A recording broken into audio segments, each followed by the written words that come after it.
I'm headed to South Dakota. It's time to double moonwalk. So mad. Yo, everybody, how you doing? King Dingbat here.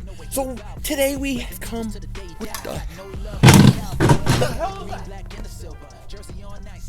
It's a big ass dog. Dallas still stinks. Yo, everybody doing? King Dingbat here, and let me first start off by saying Happy Father's Day to all you fathers out there. I hope you're having a wonderful, great day. Me, it's been wonderful. Been hanging out with the family. Got to talk to my dad for a while. Happy Father's Day to him. And I hope you guys are having a great, great day. Now, there are a few things I want to talk about in this video. First thing, I want to talk about the Dallas Goedert situation because it came out late last night that he basically got knocked out, got sucker punched, got knocked out, and he was going to be okay, went to the hospital. Of course, seconds after the Dallas Goedert story breaks about him getting sucker punched, Mark Holmes runs to his car to make a video about Dallas Goedert getting knocked out. I mean, this guy, he loves watching us suffer. He loves watching us suffer. Now, I watched the tape, okay? I watched the video because they're showing it. It's on Twitter. Adam Schefter's showing it. Now everybody's showing it on Twitter, I guess. I'll leave a link in the description to the video because I'm not going to post it on here. But when you watch it, okay, and from what I gathered of this thing, Goedert looks like he's trying to break up a fight between two guys. He's trying to separate two guys. The guy he's kind of putting his hand on, trying to move him back, looks like his brother. You know, I mean, the guy looked like him. I mean, was it his brother? Because they did say he was out with his family. Was that his brother? That's what I want to know. Because they both look like cavemen, okay? And so he's backing the guy up. And then all of a sudden he starts to turn, and some dude throws a punch. And he blocks it with his face. It was a beautiful block by Dallas Goedert. He blocked that crap with his face. And if he wouldn't have, who knows where that would have landed. But he takes the fall. He gets knocked out. Horrible. You hate to see a guy get sucker punched. Now, I've seen a couple of people say, well, you know, he wasn't 100% innocent in this whole thing. To me, there is nothing there that warranted somebody sucker punching you. Okay? So I don't know what he did wrong. All I saw was him trying to back a guy off from the guy behind him, trying to break it up. Did nothing wrong.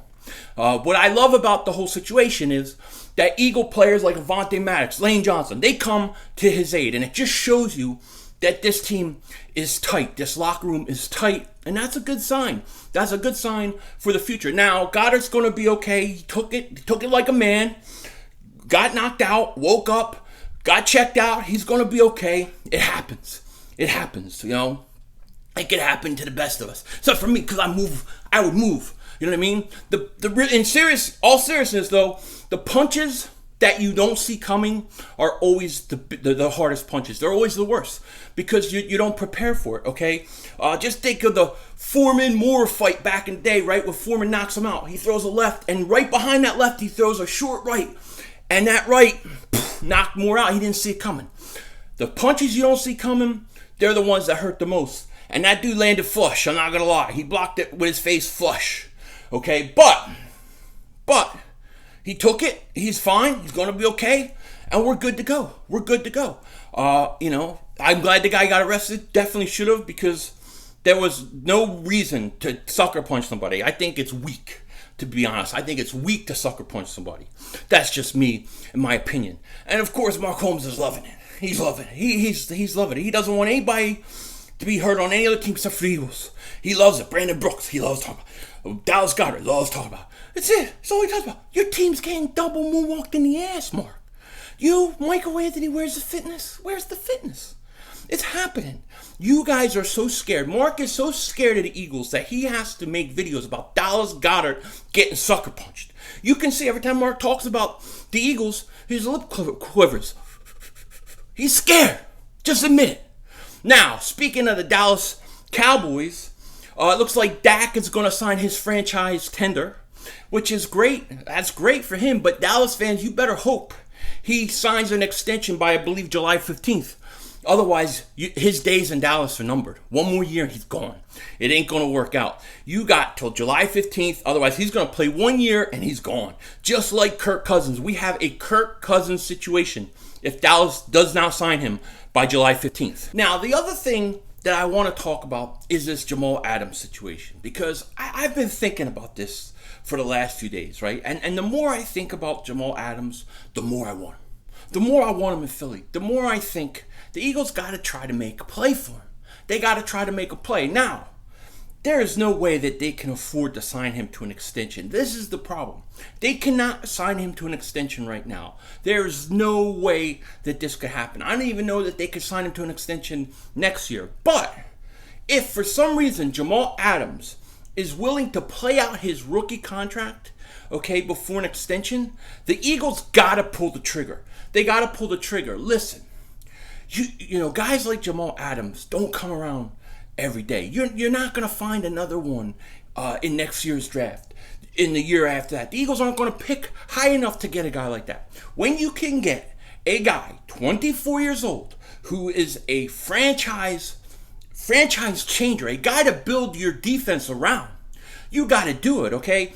I would say out of all the safeties that I've seen since Brian Dawkins retired, he reminds me the most of Brian Dawkins. Now, I'm not saying he's on his level yet. He's got a long way to go. However, his style is very similar, in my opinion, and he would fit this defense perfectly. And if the Eagles can get him without having to give him an extension and letting him play the last 2 years of his contract, that gives the Eagles 2 years to figure out what to do and to make room. Because here's the situation. The Eagles are going to have to cut a lot of players next year anyways. They're going to have to make big moves anyways, big cuts, get rid of guys, eat dead money. It's going to happen regardless whether they get Adams or not. Okay, so get him, bring him in the fold, and then figure out a way to fit him in later on. If he doesn't play, if he does not get a new contract and he plays out his salary, okay, you're talking $7 million something this year and then $9 million next year. The Eagles can make that work, okay? They can make that work. Marquise Goodwin is $10 million in cap space. They could cut him for no dead money hit and make room for him if need be. My point is, a guy like Jamal Adams is a guy you cannot mess around with. You have to go and get him when you have a chance. You just have to. You can't mess around with it, okay? It's like, I feel like it's like the Jalen Ramsey situation all over again, in that I think Jalen Ramsey is a guy that you build your defense around. I do. He's, 24, 25 years old right now. Great corner. No question about it. Jamal Adams, same type of guy. I think Jamal Adams is better at his position than Jalen Ramsey is at his. So if you can get Jamal Adams in any way, I would do it. Now, I'm willing to give up a first-round pick for him. I'm willing to give a first and a third, first, or whatever. I'm willing to negotiate.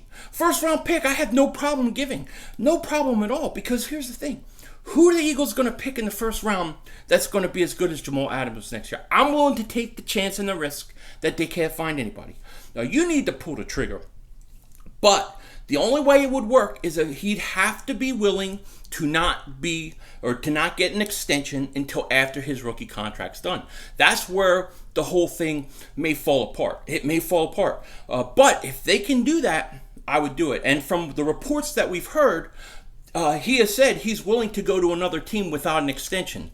He's willing to go play under his contract on another team to get an extension later. So it may work out for the Eagles. But to me, it's very hard to get a guy like Jamal Adams. It's just very hard. And when you have an opportunity and a guy is willing to come play for you, you have to take a chance. And the fact that the Eagles, over the next few years, regardless whether they get Adams or not, are going to be cleaning house, you might as well bring him in and fit him in and work it out. Okay? Because to me, you just can't find a guy like this very often. And you can't afford to miss out on a guy like this. You would build your whole defense around him, okay? Much like the Dawkins days where they built their defense around Dawkins. It'd be similar to that. And then you have Kevon Wallace. If he turns out to be a good player, you have two great safeties. So to me, I want the Eagles to get him. Now, I know it's going to be very hard because of contract, but I trust Howie Roseman to figure out the details. The whole key to it is he's got to be willing to wait on his extension. And if he's willing to do that, the Eagles can definitely make this work. But that's just my opinion. Let me know what you think in the comment section. With that said, take care. Talk to you later. And don't be a dingbat.